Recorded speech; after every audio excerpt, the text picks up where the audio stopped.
mula dito sa Kalumpang Terminal, babiyahe kami pa Tayabas. Ngunit bababa kami ng Barangay Putol upang puntahan ang Spring Nido Garden Resort.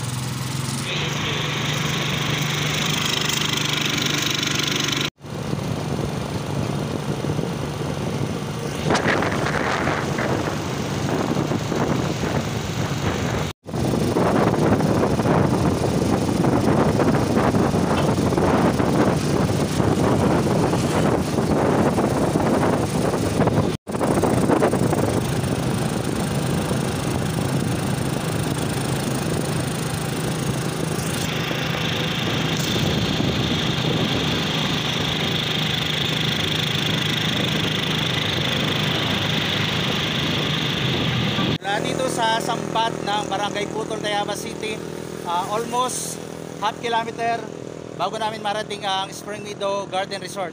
So mabiyahe na kami papunta roon. Ayun, welcome to Barangay Putol.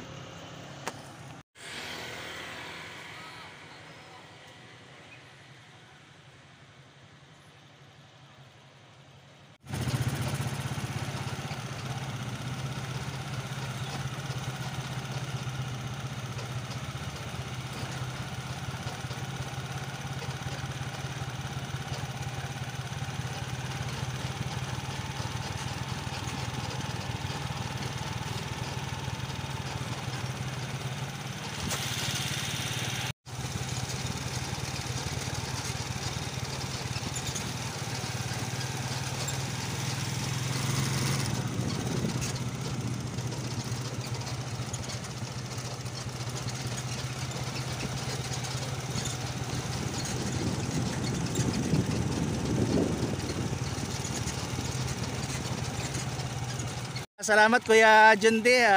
So bumabiyahe dito ang tricycle mula doon sa Kalumpang papasok dito sa sambat ng Putol. So diretso lang ang biyahe dito. So siya ay babiyahe pa ng Tayabas. Kalumpang na uli. Babalik muna siya ng Kalumpang, then pabiyahin Tayabas. Okay, salamat Kuya Jundi. Thank you.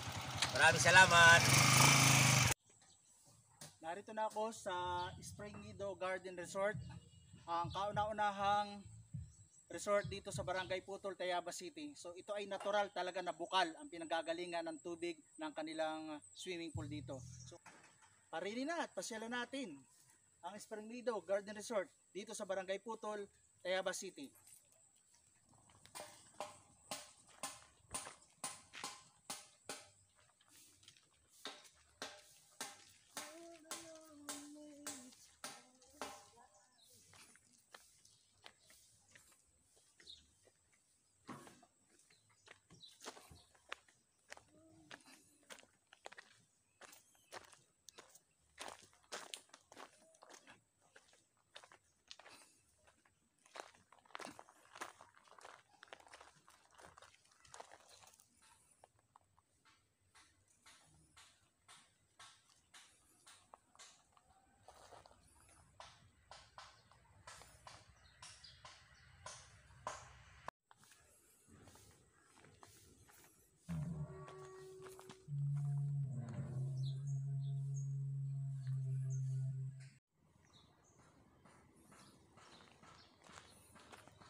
So narito ngayon sa Spring Meadow Garden Resort ang mga taga Dalahican, Lucena City.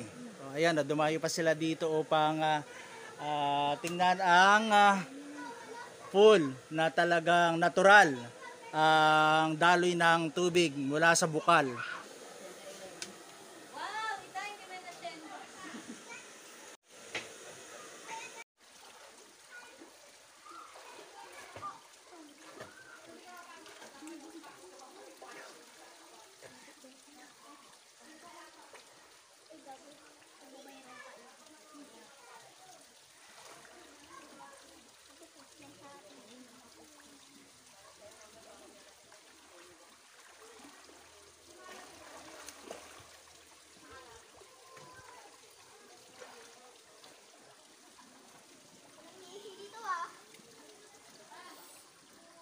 Ang swimming pool dito, isang pambata, tapos dito pangmatanda pero hindi naman kalaliman.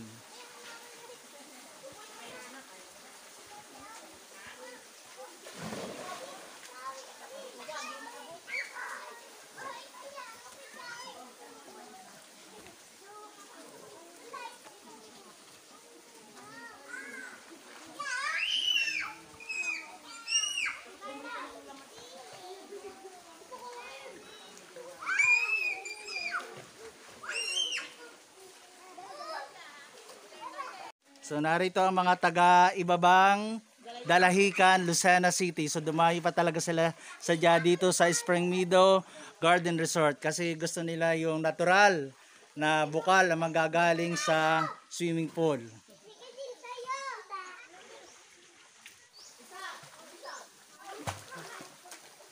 So ito yung natural na bukal na pinanggagalingan ng tubig dito sa swimming pool.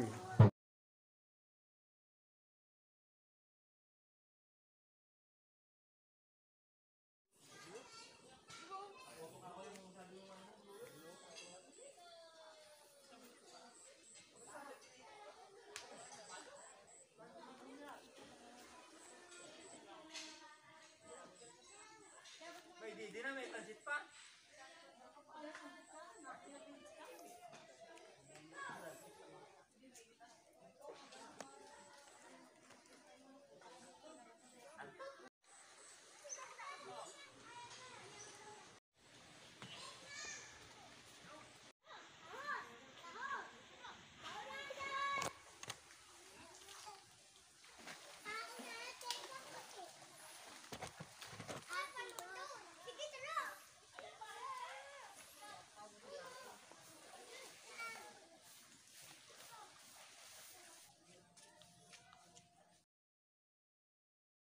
Function hall na pwedeng pagdausan ng binyag, birthday yan, at iba pang gatherings nito.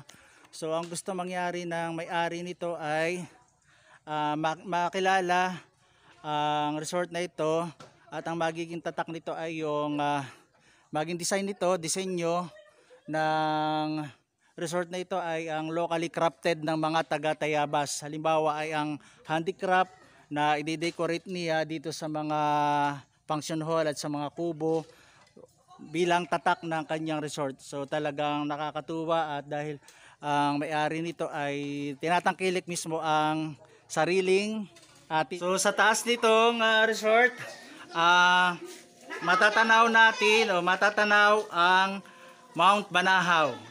Kaya kayo po marinin ha. Ang source ng tubig na ito ay yung sa bukal na ang una kong sanang gagawin gagawin kong palisdaan at maraming tubig yung kami nakikita na umaagos. Subalit nung aming hinukay ay ito pala ay napakalakas na bukal. Kaya naisipan ng aming pamilya na gawin ng swimming pool. At bihira kasi ang swimming pool dito sa lugar namin na may bukal ang mismong source ng swimming pool. Hindi basta ba swimming pool na mag-didipwell ka tapos yun ang source. Pero ito yung talagang spring water, maligamgam. Maligamgam nga po eh. Kaya nakakagaling po siguro ito ng Rayuma, no? Kasi Ginoong Sabandana, ang owner po nitong resort dito sa Barangay Putol, Tayabas City. So malapit na po ito magbukas sa publiko. So pag natapos na po niya asikasuhin ang mga kinakailangan pa, medyo kulang pa po ng konting-kunti na lang, magbubukas na po ito sa publiko.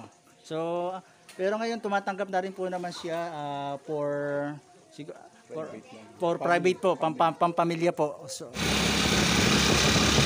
salamat po sa Baginong driver na nagpasakay sa akin papuntang labas dito sa Barangay Putol.